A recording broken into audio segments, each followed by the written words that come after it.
إنما الصدقات للفقراء والمساكين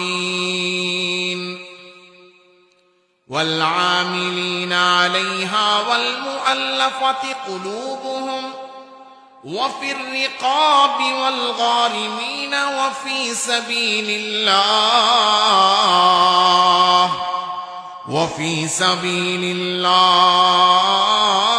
وابن السبيل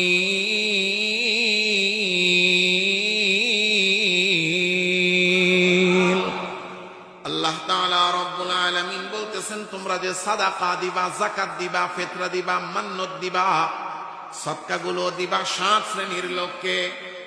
1 number যারা ফকির তাদেরকে, 2 number যারা মিসকিন তাদেরকে, যারা ফকির তাদেরকে, 2 নাম্বার যারা মিসকিন। ফকির কারা আর মিসকিন কারা? দেখেন, ফকির আর মিসকিন, আমরা তো ফকির বলতে বুঝি যারা কিনা রাস্তার মধ্যে হাত পেটা ভিক্ষা করে, মসজিদের বাইরে তাদের পেশাই এটা।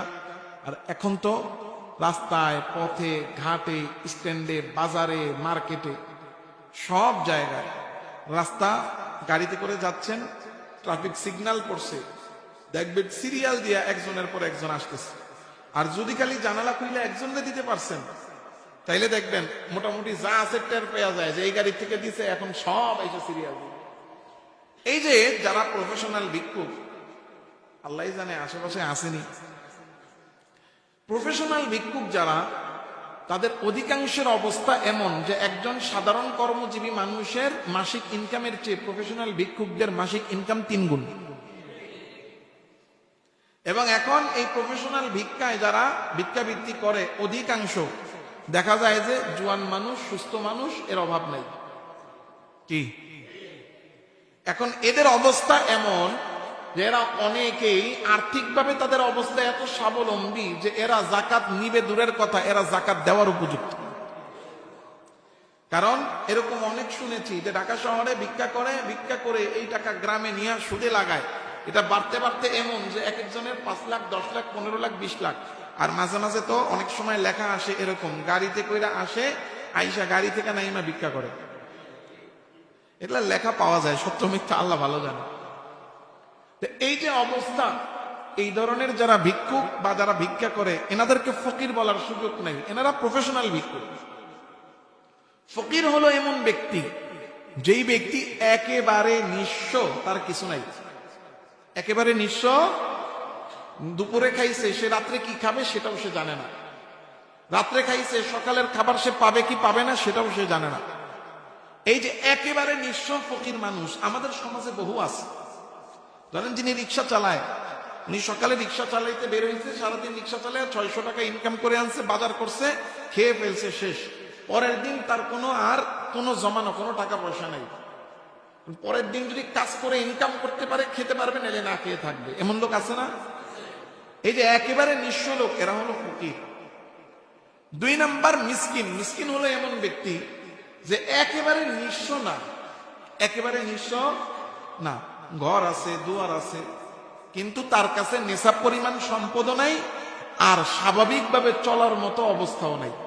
কথার কথা, একজন মানুষ সে ঢাকা শহরে থাকে, বেতন পায় 15,000 টাকা, কথার কথা, বা 10,000 টাকা মাসে ইনকাম করে, তার কোনো জমানো টাকা পয়সা কিচ্ছু নাই। এই 10-15,000 টাকায় খেয়া না খেয়া কোনো রকমে বাসা ভাড়া দিয়া তার মাস চলে। এমন বহু মানুষ আছে না? আমি এই যে কিছুদিন আগেও ডক্টর দেখাইতে গেছিলাম, এই যে আমাদের ল্যাবে দয়াগঞ্জ। তো ডক্টর যিনি আছেন, উনি আমাকে দেখে আমাকে প্রশ্ন করতেছেন যে হুজুর আপনাকে পেলাম, আপনি তো মুফতি। আমি বললাম যে না, আসি মসজিদের খেদমতে, আর একটা মাসালা জিজ্ঞাসা করি, বলেন। তো পরে বলতেছেন, আমার এক আত্মীয়, উনি অনেক বৃদ্ধা, তো ওনার ছেলে মেয়েরা যে যার মতো আছে, তো উনি ওনাকে যাই ছেলে মেয়েরা খরচ দেয়, এটা দিয়ে ওনার কোন রকমে হয়তো ভাগ ডাল খেয়ে চলতে পারে। কিন্তু উনি যে একজন রোগী, অসুস্থ মানুষ, ওনার যে ঔষধের প্রয়োজন, চিকিৎসার প্রয়োজন, এই ধরনের কোনো টাকা পয়সা ওনার নাই, ওনাকে কি যাকাত দেওয়া যাবে? অর্থাৎ এমন মানুষ যে সে, তার হয়তো কিছু সম্পদ আছে, কিছু আয় আছে, কিছু ইনকাম আছে, কিন্তু যেটা দিয়ে তার কি নাই, দৈনন্দিন জীবন সুন্দর মতো চলছে না, অভাবে অনটনে কষ্টে আছে, এমন ব্যক্তি যারা, তাদেরকেও যাকাত দেওয়া, কিন্তু তার কাছে কোনো জমানো টাকা থাকা যাবে। জমানো টাকা অনেক দেখবেন, অনেকের আছে এরকম 2 ভরি 4 ভরি 5 ভরি 7 ভরি স্বর্ণ আছে, কিন্তু ইনকাম সোর্স নাই, সেও যাকাত নাই। আর আমাদের দেশে এমন বহু আছে, গ্রামের মানুষ ঢাকা আসে, আইসা গ্রামের যারা আছে সবার থেকে যাকাত কালেকশন করে নিয়ে যায়। আমার এক মুসল্লি কেরানীগঞ্জে আমাকে প্রশ্ন করতে আসছে যে হুজুর, আমাদের গ্রামে কিছু মানুষ আছে, এরা প্রতি বছর রমজানে ঢাকা আসে, আইসা আত্মীয় স্বজন গ্রামের যারা, যেহেতু বিক্রমপুরের মানুষ ম্যাক্সিমামই আমাদের এই সাইডে ব্যবসা, সব সদরঘাট ইসলামপুর এদিকে সব ব্যবসায়ী, তো আসে, আসার পরে আত্মীয় স্বজন সবার কাছ থেকে যাকাত কালেকশন করে। মোটামুটি এক এক রমজানে 1 লাখ 1.5 লাখ 2 লাখ টাকা উনি কালেকশন করে ফেলে। আত্মীয় স্বজন আসলে কি করবে, প্রতি বছর দেয়। একবার যদি 5,000 দিয়ে ফেলে, পরে তো আর কম দিতে পারে না, দিলে বেশি দিতে হয়। তো এখন উনি 1 লাখ 1.5 লাখ যেটা ইনকাম করার করছেন, 3 নাম্বার ওয়াল আমিলিনা আলাইহা, যারা যাকাত সংগ্রহ করত, ওটা এখন নাই। ওয়াল মুআল্লাফাতি কুলুবুহুম, হ্যাঁ, বিধর্মীদেরকে ইসলামের দিকে ধাবিত করার জন্য যাকাত দেওয়া হইতো, ওইটাও এখন নাই, এটাও এখন বন্ধ। ওয়াফির রিকাব, 5 নাম্বার, সেটা হলো গোলাম আজাদের জন্য, ওইটাও এখন নাই, ওইটাও এখন বন্ধ। 6 নাম্বার, 5 নাম্বার, ওয়াল গারিমিনা। ওয়াল গারিমিনা অর্থ হলো যারা ঋণগ্রস্ত। যারা ঋণগ্রস্ত, কোন ব্যক্তি যদি ঋণগ্রস্ত হয়, তাহলে আপনি ঋণগ্রস্ত ব্যক্তিকে যাকাত দিতে পারবেন। অর্থাৎ তার অবস্থা এমন যে ঋণে জর্জরিত হইয়া নিসাব পরিমাণ সম্পদ তো তার নাই, সে মাইনাসে আছে। কিসে আছে? মাইনাসটা তো বুঝেন, সে মাইনাসে আছে, এমন ঋণগ্রস্ত ব্যক্তিকে যাকাত দেওয়া যাবে। ওয়াফি সাবিলিল্লাহ, যারা আল্লাহর রাস্তায় জিহাদে আছে, আল্লাহর রাস্তায় জিহাদে আছে। আমাদের এই যে এখানে লিল্লা বোর্ডিং আছে, বাংলাদেশের আনাচে কানাচে এতিমখানা, মাদ্রাসা, লিল্লা বোর্ডিং, এগুলো কার রাস্তা? কয় না, এটা কার রাস্তা? আল্লাহর রাস্তা। দেখেন, আপনারা তো বুঝবেন না, ওলামায়ে কেরাম যারা আছেন ওনারা বুঝবেন। আল্লাহ তাআলা রাব্বুল আলামিন এখানে 3 ধরনের শব্দ ব্যবহার করেছেন, লিল ফুকারাই ওয়াল মাসাকিনি ওয়াল আমিলিনা আলাইহা ওয়াল মুআল্লাফাতি কুলুবুহুম ওয়া ফির রিকাবি ওয়াল গারিমিন ওয়া ফি সাবিলিল্লাহ। এখানে লাম ব্যবহার করেছেন হরফুল জর হিসেবে, আবার ফি ব্যবহার করেছেন। ফি মানে হলো ভিতরে, অর্থাৎ এটা বেশি গুরুত্বপূর্ণ। ওয়া ফির রিকাব, ঋণগ্রস্ত ব্যক্তিকে যাকাত দেওয়া বেশি গুরুত্বপূর্ণ। আর ওয়া ফি সাবিলিল্লাহ, যারা আল্লাহর রাস্তায় আছে তাদেরকে যাকাত দেওয়া বেশি গুরুত্বপূর্ণ। কারণ আপনি যদি আল্লাহর রাস্তায়, বিশেষ করে আমাদের দেশে যেই লিল্লা বোর্ডিং সমৃদ্ধ মাদ্রাসা, যেই সমস্ত মাদ্রাসা থেকে ছাত্রদেরকে ফ্রিতে পড়ানো হয়, ফ্রিতে খাবারের ব্যবস্থা করা হয়, কোরআনের চর্চা হয়, এই লিল্লা বোর্ডিং গুলো ফি সাবিলিল্লাহ, আল্লাহর রাস্তা, যেখানে যাকাত দেওয়া বেশি গুরুত্বপূর্ণ। কেন? এর দ্বারা 2টা ফায়দা। বলেন কয়টা ফায়দা? 1 নাম্বার হলো, আপনি যদি লিল্লা বোর্ডিং অর্থাৎ লিল্লা ফান্ডে, যেই দিনী মাদ্রাসাগুলোর লিল্লা বোর্ডিং লিল্লা ফান্ডে যদি দেন, 1 নাম্বার হলো আপনার যাকাত আদায় হয়ে যাবে। কি হয়ে যাবে? 1 নাম্বার যাকাত আদায় হবে। 2 নাম্বার, আপনার এই যাকাত আদায়ের দ্বারা আল্লাহর জমিনে আল্লাহর দ্বীন কায়েম হওয়া সহজ হয়ে যাবে। আপনার এই যাকাত দ্বারা কোরআনের প্রচার প্রসার কি হয়ে যাবে? কায়েম হয়ে যাবে। এজন্য মাদ্রাসাগুলোতে, বিশেষ করে যেই সমস্ত লিল্লা বোর্ডিং সমৃদ্ধ মাদ্রাসা আছে, লিল্লা ফান্ড আছে, এই সমস্ত মাদ্রাসায় যাকাত দেওয়া, এটা আমাদের জন্য গুরুত্বপূর্ণ এক দায়িত্ব। এজন্য আপনারা আপনাদের সামর্থ্য অনুযায়ী, সাধ্য অনুযায়ী অবশ্যই অবশ্যই আপনারা এই লিল্লা বোর্ডিং সমৃদ্ধ মাদ্রাসাগুলোতে, বিশেষ করে দেখেন, অনেক মাদ্রাসার ব্যাপারে অনেকের অনেক প্রশ্ন থাকতে পারে, সন্দেহ থাকতে পারে, কিন্তু আমাদের এখানে যে মাদ্রাসাটা আছে, এটা আপনাদের মাদ্রাসা। কথা বলেন, এই মাদ্রাসা করেছেন আপনারা, এই মাদ্রাসা পরিচালনা করেন আপনারা, এই মাদ্রাসার হিসাব করেন আপনারা, এই মাদ্রাসার হিসাব রাখেন আপনারা, এই মাদ্রাসার হিসাব নিতে পারেন আপনারা, আবার এই মাদ্রাসার হিসাব দিতেও হয় আপনাদের। কি? সুতরাং এখানে প্রতিটা টাকা আপনারা নিজেদের হাতে, নিজেদের নির্দিষ্ট করা, নিজেদের নির্ধারিত প্রতিনিধির মাধ্যমে আপনারা এই মাদ্রাসার লিল্লা ফান্ডে প্রতিটা জাকাতের টাকা আপনারা নিজেরা খরচ করেন। সুতরাং এই লিল্লা ফান্ডে খরচ করার বা এই লিল্লা ফান্ডে দানের ব্যাপারে কোনো সন্দেহ নাই, নিশ্চিন্তে প্রত্যেকেই এটার মধ্যে দান করা জরুরি। কি এজন্য এখানে আমি যতটুকু জানলাম বছরে প্রায় 12 লক্ষ টাকা, না প্রায় 12 লক্ষ টাকা লাগে লিল্লা ফান্ডে, মানে মাসে 1 লক্ষ টাকা। এখন বলেন এখানে তো আমি যতটুকু দেখলাম এটা 1 মাস, এখানে বাহিরের তেমন একটা মুসল্লি আসেনও না, কম, মহল্লার যারা তারাই, তাহলে বাহিরের অনুদানও কিন্তু তেমন একটা আসার সুযোগ নেই, আপনারাই করতে হবে। এজন্য আপনারা আপনাদের জাকাতের হিসাব করার পরে অথবা আপনাদের জাকাতের হিসাব হয়ে গেলে আপনাদের জাকাতের প্রত্যেকের জাকাতের ফান্ড থেকে একটা অংশ এই বেগমগঞ্জ মসজিদের মাদ্রাসা যেটা আছে এই মাদ্রাসার লিল্লা ফান্ডে অবশ্যই অবশ্যই আপনাদেরকে দিতে হবে। এটা 3 কারণে। বলেন কয় কারণে? 3 কারণে। 1 নাম্বার, জাকাত তো আপনাকে আদায় করতেই হবে, তো এটা ফি সাবিলিল্লাহ, আল্লাহর রাস্তা। হ্যাঁ, এখানে লিল্লা ফান্ড এটা আল্লাহর রাস্তা। 1। 2 নাম্বার, কোরআনের প্রচার ও প্রসারের খিদমতে। 3 নাম্বার, এটা আপনাদের প্রতিষ্ঠান, এখানে আপনাদের মধ্য হতে যারা দুর্বল তাদের সন্তানদেরকেই কি করানো হয়, এই লিল্লা ফান্ডের খরচ দিয়ে পড়ানো হয়। তাহলে সব দিক মিলিয়ে এখানে আপনাদের জাকাতের টাকা দেওয়ার হক, গুরুত্ব, দায়িত্ব সবচেয়ে বেশি। এজন্য যাদের জাকাত আছে আপনারা প্রত্যেকেই, যারা জাকাত ইতিমধ্যে দেওয়া শুরু করেছেন অথবা যারা এখনো শুরু করেন নাই করবেন, আপনারা এই রমজানের মধ্যেই প্রত্যেকে নিজ নিজ জাকাতের ফান্ড থেকে যার যতটুকু সম্ভব বেশির থেকে বেশি একটা ফান্ড আপনারা এই লিল্লা ফান্ডে, মাদ্রাসার লিল্লা বোর্ডিং এর ফান্ডে আপনারা পৌঁছিয়ে দিবেন। দিবেন তো ইনশাআল্লাহ? আমি যতটুকু জানতে পেরেছি এখনো ওইভাবে সারা পড়ে নাই। আজকে জুমার পর থেকে আমি আশা করব আপনারা প্রত্যেকে ইনশাআল্লাহ আপনাদের জাকাতের ফান্ডের টাকা লিল্লা বোর্ডিং এ পৌঁছে দিবেন ইনশাআল্লাহ, তৌফিক দান করেন। তাহলে এর বাইরে আর যারা আছে কাউকে জাকাত দেওয়া যাবে? মাদ্রাসার উন্নয়নে জাকাত দেওয়া যাবে?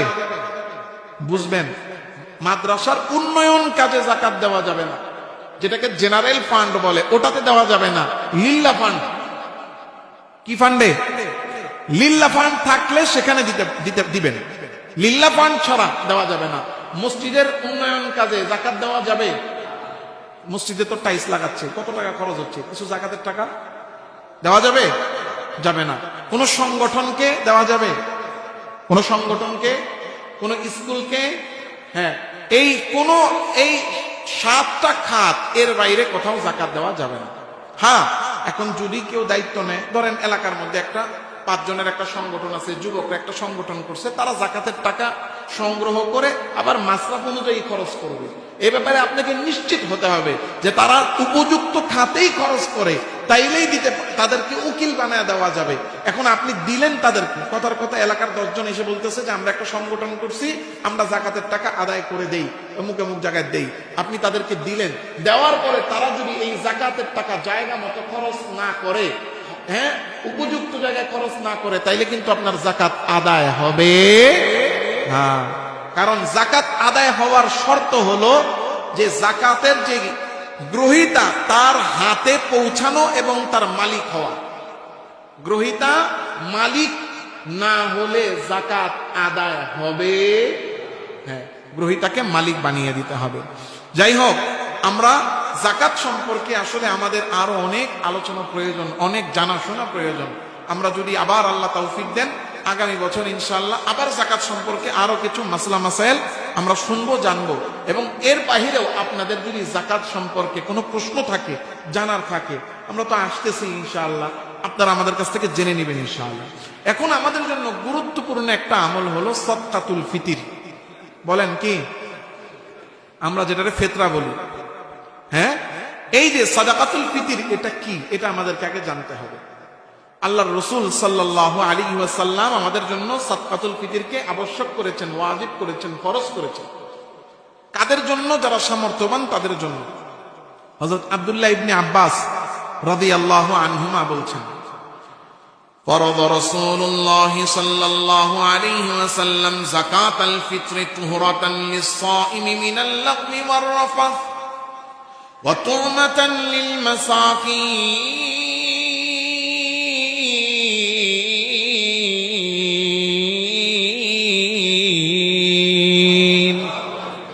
আব্দুল্লাহ ইবনে আব্বাস রাদিয়াল্লাহু তাআলা আনহুমা বর্ণনা করেন আল্লাহর রাসূল সাল্লাল্লাহু আলাইহি ওয়াসাল্লাম আমাদের জন্য সাদাকাতুল ফিতরকে অবশ্যকীয় করেছেন, ফরজ করেছেন। কেন করেছেন? এই সাদাকাতুল ফিতরের উদ্দেশ্য দুইটা। কয়টা? দুইটা। একটা তুহরাতান লিসসাইমি মিনাল লাগবি ওয়ার রাফা। এই যে আমরা এক মাস লাগাতার রোজা রাখলাম, এই রোজার অবস্থায় আমরা অনেক অনর্থক কাজ করি কি করি না? টুকটাক ভুল ভ্রান্তি করি কি করি না? এই ভুল ভ্রান্তি গুলো আল্লাহ তাআলা রাব্বুল আলামিন মাফ করে আমাদের রোজাগুলোকে পবিত্র করার জন্য আল্লাহ সাদকাতুল ফিতর দিয়েছেন। এটা হলো এক নম্বর উদ্দেশ্য, যে রোজাদার তার এই রমজানে অনর্থক অযথা যেই কাজগুলো করেছে সেই কাজগুলো থেকে পবিত্র হওয়ার জন্য সাদকাতুল ফিতর আদায় করবে। আর দুই নম্বর উদ্দেশ্য হলো তুমাতান লিল মাসাকিন। এই সাদকাতুল ফিতর দ্বারা সমাজে যারা গরিব আছে, নিঃস্ব আছে, অসহায় আছে, তাদের জন্য ঈদের দিনের মেহমানদারি খাবারের ব্যবস্থা হবে। উদ্দেশ্য কয়টা? এক নাম্বার রোজার ভুল ত্রুটি থেকে পবিত্রতা। বলেন, রোজার ভুল ত্রুটি থেকে পবিত্রতা। দুই নাম্বার দরিদ্র অসহায় একেবারে অভাবীদের জন্য ঈদের দিনের মেহমানদারি, ঈদের দিনের মেহমানদারি। এই দুইটা উদ্দেশ্যে আল্লাহ তাআলা আল্লাহর রাসূল সাল্লাল্লাহু আলাইহি সাল্লাম রোজাদারদের জন্য, আমাদের জন্য সাদকাতুল ফিতরকে ফরজ করেছেন, ওয়াজিব করেছেন, আবশ্যকীয় করেছেন। এখন সাদকাতুল ফিতরটা দিবে কে? সাদকাতুল ফিতর দিবে ঈদের দিন সকালে যার কাছে নিসাব পরিমাণ সম্পদ থাকবে। ঈদের দিন সকালে নিসাব পরিমাণ টাকার মালিক থাকলে তাকে কি দিতে হবে? সাদকাতুল ফিতর দিতে হবে। দেখেন, নিসাব পরিমাণ সম্পদ, যাকাত ফরজ হওয়ার জন্য বছর অতিবাহিত হতে হয়, কিন্তু সাদকাতুল ফিতর ওয়াজিব হওয়ার জন্য বছর অতিবাহিত হওয়া লাগে না।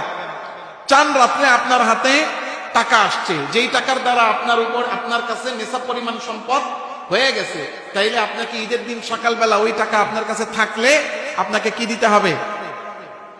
ফিতরা দিতে হবে, সাদকাতুল ফিতর দিতে হবে। এখন সাদকাতুল ফিতরের পরিমাণটা কি? এটা সবচেয়ে গুরুত্বপূর্ণ কথা, খুব ভালো করে বুঝবেন।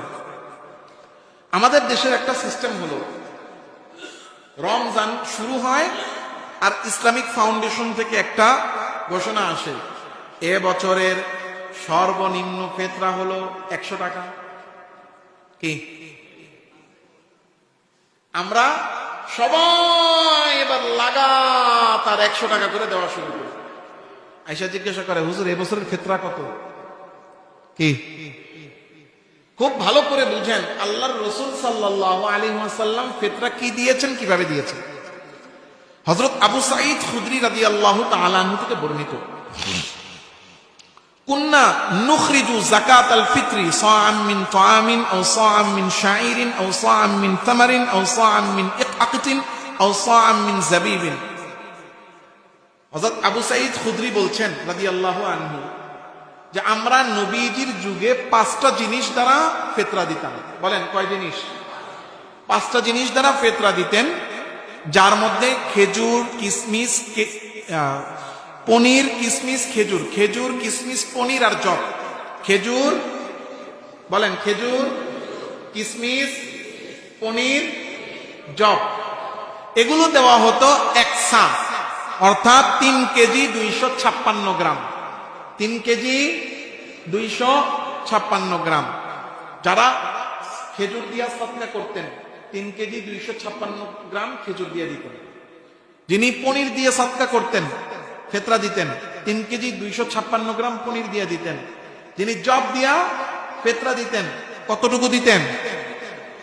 3 কেজি 256 গ্রাম।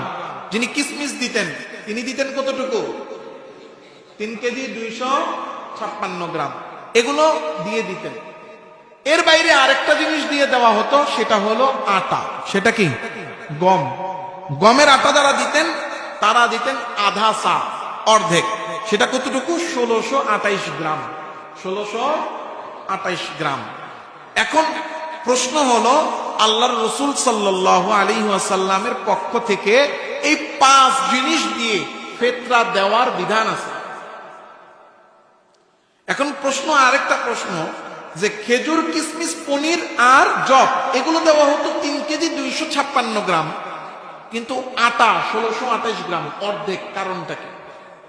কারণ হলো আল্লাহর রাসূলের যুগে খেজুর, পনির, কিশমিশ, জব এগুলো ছিল অ্যাভেলেবেল, কিন্তু আটা ছিল রেয়ার, এজন্য আটার দাম বেশি ছিল। খেজুর যা দেওয়া হতো আটা পাওয়া যেত তার অর্ধেক। বুঝতেছেন বিষয়টা? 3 কেজি খেজুর দিলে এটার বিনিময়ে আটা পাওয়া যেত কতটুকু? অর্ধেক। এই জন্য আটার দাম বেশি হওয়াতে যারা আটা দিয়ে ফিতরা আদায় করত তারা দিত আধা সা, আর অন্য 4টা যারা দিত তারা দিত কি? 1 সা পুরা। এখন বিষয় হলো যে আমরা আসলে কোনটা দিয়ে দিব? আল্লাহর রাসূল সাল্লাল্লাহু আলাইহি ওয়াসাল্লাম বলেছেন, আগলাহা সামানান ওয়া আনফাসুহা ইনদা আহলিহা। এই 5 জিনিসের মধ্যে যেটার দাম বেশি, যেটার দাম বেশি এবং দাতার কাছে যেটা সবচেয়ে বেশি প্রিয়, দাতার কাছে যেটা সবচেয়ে বেশি প্রিয়।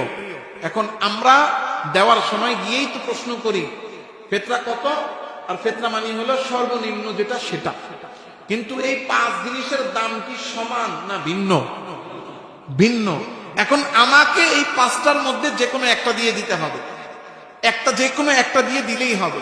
আচ্ছা, এখানে আরেকটা প্রশ্ন, সেটা হলো যে আমরা যে ফিতরা দিব কি এই 5 জিনিস দিয়েই দিব, নাকি এইটার মূল্য হিসাব করে টাকা দিলেও চলবে? এটা একটা প্রশ্ন। এই প্রশ্নটার উত্তর হলো যে সাদকাতুল ফিতরের মূল উদ্দেশ্য হলো যে তুমাতান লিল মাসাকিন, গরিব মানুষ যেন ঈদের দিন ভালো খাবার খেতে পারে। এখন আপনি যদি কাউকে 3 কেজি খেজুর দিয়ে দেন, এই খেজুর তো তার স্বাভাবিক খাবার নয়।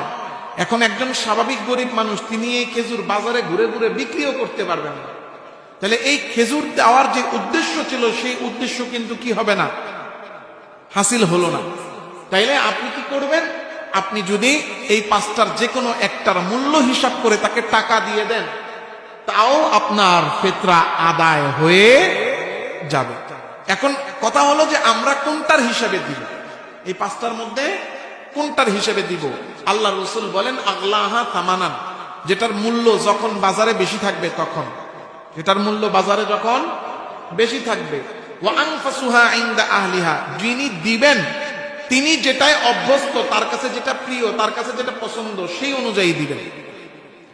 এখন দেখেন এই যে 5টা জিনিস, এই 5টা জিনিসের মধ্যে আমাকে আপনাকে বাছাই করতে হবে আমরা কোনটা দিব। আমাদের সমাজের একটা ঢালাও অবস্থা হলো সবাই আমরা আটার মূল্য দিয়ে দিই, আটার মূল্য দিয়ে দিই, আটার মূল্য দিয়ে দিই। তাহলে আটার মূল্য যদি সবাই আমরা দেই, তাহলে বাকি 4টার মূল্য কে দিবে? অথচ আল্লাহর রাসূল সাল্লাল্লাহু আলাইহি ওয়াসাল্লাম নবীজি নিজে এবং সাহাবায়ে কেরাম সবচেয়ে বেশি সাদকা দিয়েছেন, ফিতরা দিয়েছেন খেজুর দ্বারা। কি দ্বারা? খেজুর দ্বারা সবচেয়ে বেশি আদায় করেছেন। হযরত মুআবিয়া রাদিয়াল্লাহু তাআলা আনহুর যুগ এর আগ পর্যন্ত, মুআবিয়া রাদিয়াল্লাহু তাআলা আনহুর যুগের আগ পর্যন্ত সাহাবায়ে কেরাম সর্বদা খেজুর দ্বারাই, কারণ আরবের মধ্যে খেজুরের প্রচলন সবচেয়ে বেশি ছিল। কি মদিনায় ফসল হইতো একটা, কি খেজুর। এজন্য ওনারা ফিতরা দিতেন বেশি খেজুর দ্বারা। এজন্য আমরা যে ফিতরা দিব, ফিতরা দেওয়ার ক্ষেত্রে এই 5টার, পনির, কিশমিশ, খেজুর, জব, আটা, এই 5টার যে কোনো একটা, তবে সবাই ঢালাও ভাবে আটা দেওয়া যাবে না, যার যেমন সামর্থ্য অনুযায়ী দিতে হবে। এখন আমরা যদি এই 5টার বাজার দর হিসাব করি, পনিরের দাম, ভালো পনির হিসাব করলে পনির দ্বারা যদি আমরা ফিতরা দিতে যাই প্রায় 2805 টাকা আসে ফিতরা। কত? 2805 টাকা। এখন আর আটা দিয়ে দিতে গেলে 110 টাকা। এখন 2805 টাকা দিবে কে আর 110 টাকা দিবে কে? এটাও কিন্তু একটা বিষয়। দেখবেন আমাদের সমাজে কিছু মানুষ আছে, তাদের জাকাত, আমার উপরেও জাকাত আছে, এর উপরেও জাকাত আছে। তুমি এদিকে আসো, ভয় পেও না, ওদিকে তাকাও। আমার উপরেও জাকাত আছে, ওর উপরেও জাকাত আছে। এখন আমার জাকাত আসে বছরে 2000 টাকা, আর ওর জাকাত আসে বছরে 2 কোটি টাকা। ওর জাকাত আসে বছরে 2 লক্ষ টাকা। তাহলে আমার সামর্থ্য আর তার সামর্থ্য কি এক? পার্থক্য আছে না? তাহলে আমিও জাকাত দাতা, সেও জাকাত দাতা, কিন্তু আমার জাকাত আসে মাত্র 2000, তার জাকাত আসে 2 লক্ষ। তাহলে দুইজনের সামর্থ্যের মধ্যে, দুজনই জাকাত দাতা, কিন্তু সামর্থ্যের মধ্যে পার্থক্য, তারতম্য আছে না নাই? হ্যাঁ। এখন আমি যখন ফিতরা দিতে যাব, আমার সামর্থ্য কম, আমি দিব 110 টাকার টাকা। হ্যাঁ, আমি দিব আটার দাম হিসেবে 110 টাকা। আর এ যখন ফিতরা দিতে যাবে, সে যখন ফিতরা দিতে যাবে, তার তো জাকাতই 2 লক্ষ টাকা, তার সামর্থ্য তো আর আমার মতো না, আমার চেয়ে বেশি। সে যখন জাকাত দিতে যাবে, তো সবচেয়ে বেশি দামি যেটা সেটার দিবে। বুঝতে পারছেন? বসো বাবা। তাইলে এখন আসেন আমরা কি দিয়ে জাকাত দিব। ইসলামিক ফাউন্ডেশন থেকে এই বছর 5টা জিনিসের মূল্য বলে দেওয়া হয়েছে। 1 নাম্বার পনির। পনির দ্বারা যদি আমরা ফিতরা দেই, তাহলে দিতে হবে 2805 টাকা। 2000। এখানে কি এমন একজনও নাই যার এই সামর্থ্য আছে? আছে। তারা হিসাব করে এই পনিরের অনুযায়ী, আপনার হিসাব আপনি জানেন, আপনার সামর্থ্য আপনি জানেন, আপনি আল্লাহকে খুশি করার জন্য দিবেন, সুতরাং ফাঁকি দিবেন না যথাযথভাবে দিবেন, এটা আপনার কাছে আপনার বিচার। 2805 টাকা দিয়ে পনিরের। 2 নাম্বার কিসমিস দিয়ে যদি কেউ দেই, 2640 টাকা। 2640। খেজুর দিয়ে যদি দেই, উত্তম খেজুরটা ধরা হয়েছে, খেজুর দিয়ে দিলেও 2475 টাকা, মানে 2500 টাকা। কত? 2500। এখানে আমি আরেকটা জিনিস অ্যাড করি, দেখেন আমরা যদি ঢালাও ভাবে সবাই যদি 110 টাকা করে দেই আটার দাম, দেখা যাবে একটা পরিবারে 5 জন আছে, 5 জনের জাকাত আসবে 550 টাকা। ফিতরার উদ্দেশ্য কি বলেন? ফিতরার উদ্দেশ্য কি? ঈদের দিন গরিবের মেহমানদারি। এখন এই 550 টাকা পুরাটাও যদি আমরা একজনের হাতে দিয়ে দেই, বলেন তো 550 টাকায় বর্তমানে ঈদের দিনের বাজার হয়? তাইলে ফিতরার মূল উদ্দেশ্য ছিল ঈদের দিন যেন গরিব ভালো খাইতে পারে, কিন্তু আমি এমন হারে ফিতরা দিলাম যে পুরা ফ্যামিলির ফিতরার টাকা দিয়েও একটা ফ্যামিলির একবেলা খাবারের টাকা হয় না। তাহলে তো ফিতরার উদ্দেশ্য হাসিল হইল। এজন্য ফিতরা আমাকে এমন ভাবে দিতে হবে যাতে আমার এই ফিতরার টাকা দিয়ে একটা ফ্যামিলি অন্তত পক্ষে ঈদের দিন ভালোভাবে খেতে পারে। হ্যাঁ, এরপরে 4 নম্বর হলো জব। আপনি যদি জবের হিসাবে টাকা দেন, তাহলে ফিতরা আসবে 595 টাকা, 600 টাকা। আমরা যারা নিম্ন মধ্যবিত্ত বা মধ্যবিত্ত ফ্যামিলি আছি, আমাদের জন্য এটা পারফেক্ট। কথা বলেন। আমি আপনাদের সবার কাছে এটা অনুরোধ করব যে আপনারা 600 টাকা হারে জবের হিসাবে 600 টাকা হারে আপনারা সাদকাতুল ফিতর আদায় করবেন। পারবেন ইনশাআল্লাহ? কে কে করবেন হাত তুলেন, আল্লাহ কবুল করেন। এদিকে তাকাইছি, এদিকের লোক হাত তুলছে, ওদিকের হাত তুলে নাই। যখন ওদিকে তাকাইছি, এবার হের হাত তুলছে। আমাদের দেখা গেলে দেখাই দেবো কারে? হ্যাঁ, এবার আবার তুলেন ইনশাআল্লাহ। 600 টাকা হারে আমরা ফিতরা দিব ইনশাআল্লাহ, তৌফিক দান করেন। আচ্ছা, এখন যারা বাবা আছি, তারা তাদের পরিবারের লোকজনের পক্ষ থেকেও আমাদের ফিতরা আদায় করতে হবে। নাবালক শিশু, স্ত্রী, অধীনস্থ যারা আছে ঘরের, সবার পক্ষ থেকে। দেখেন আমরা মানে 110 টাকা করে দিলেও আদায় হয়ে যাবে, কিন্তু আল্লাহ তাআলা রব্বুল আলামিন তো আমাদের মনের খবর জানেন। আমি কি ফাঁকিবাজির জন্য অল্পতে সেরে গেলাম, নাকি আসলেই ফিতরার যে উদ্দেশ্য সেটাকে বাস্তবায়নের জন্য আমি ফিতরা আদায় করলাম? এটা কিন্তু আর কেউ দেখুক আর না দেখুক, বুঝুক আর না বুঝুক, জানেন বুঝেন কে? এই জন্য আমরা চেষ্টা করব ঈদের দিনের আগেই, ঈদের নামাজের নিয়ম হলো ঈদের নামাজে যাওয়ার আগে ফিতরা আদায় করা। এখন আপনি যদি সকালে দেন ঈদের দিন, তাহলে বেচারা বাজার করবে কবে? এই জন্য আপনারা ঈদের আগেই ঈদের আগেই এই ফিতরার টাকাটা দিয়ে দিবেন। হ্যাঁ, এমন ভাবে দিবেন যাতে গরিব মানুষ তারা ঈদের দিন যেন একটা ভালো খাবার খেতে পারে। পারা যাবে ইনশাআল্লাহ। আল্লাহ আমাদের সবাইকে তৌফিক দান করেন। সর্বশেষ কথা হলো, আমাদের এখানে ঈদের জামাত সাধারণত একটা হয়। যদি কখনো আকাশ খারাপ থাকে, আবহাওয়া খারাপ থাকে, বৃষ্টি হয়, হ্যাঁ এখনো দিয়ে দিতে পারবেন। না, এখন থেকে আপনারা যে কোনো সময় দিয়ে দিতে পারেন। ঈদের আগে দিয়ে দিবেন, এখন থেকে ঈদের আগে দিয়ে দিবেন। আরো যদি কারো কোনো প্রশ্ন থাকে আপনারা করবেন, সমস্যা নেই। হ্যাঁ, নামাজের পরে এসে জেনে নিবেন যদি কারো কোনো কিছু জানার থাকে। তো ঈদের আগে এখন থেকে নিয়ে আপনার ফিতরা দিলে দিয়ে দিতে পারেন, কোনো সমস্যা নেই। আরেকটা জিনিস হলো, যাকাত যেমন উপযুক্ত ব্যক্তিকে না দিলে আদায় হয় না, ফিতরাও উপযুক্ত ব্যক্তিকে না দিলে আদায় হবে। এখন ফিতরা দিবেন কাকে? যাকাত খাওয়ার উপযুক্ত যারা, ফিতরা খাওয়ার উপযুক্ত তারা। যাকাত খাওয়ার উপযুক্ত যারা, ফিতরা খাওয়ার উপযুক্ত। কিন্তু আমাদের সমাজে যেটা হয়, আমাদের ঘরের মধ্যে ঘরের প্রেসিডেন্ট যারা আছে আর কি, ঘরে প্রেসিডেন্ট আছে না, ঘরের প্রেসিডেন্টরা কয় ফিতরার টাকা কিন্তু আমি দিন। এখন 110 টাকা হিসাব করে আপনি 5 জনের 550 টাকা ওনার হাতে দিচ্ছেন, এখন উনি কাজের বুয়ারা দেয় 100, দারোয়ানরে দেয় 100, ময়লা টানে যে মহিলা তারা দেয় 100। এইভাবে ফিতরার টাকা বিতরণ করে। এর দ্বারা কিন্তু আসলে ফিতরার যে হক সেটা আদায় হয় না। বরং আপনি প্রয়োজনে, যেমন আমি যেই কাজটা করি, আমি কি আমারটা বলবো?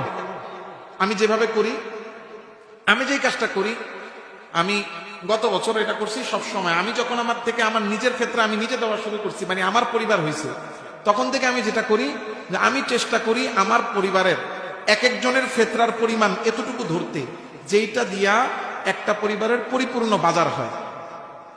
তো যাদেরকে আমি ফিতরা দিই, যেমন ধরেন আমার 2টা বাচ্চা, আমি আমার আহলিয়া 4 জন, আর আমার মা যতদিন বেঁচে ছিলেন গত বছরও মা সহ 5 জন।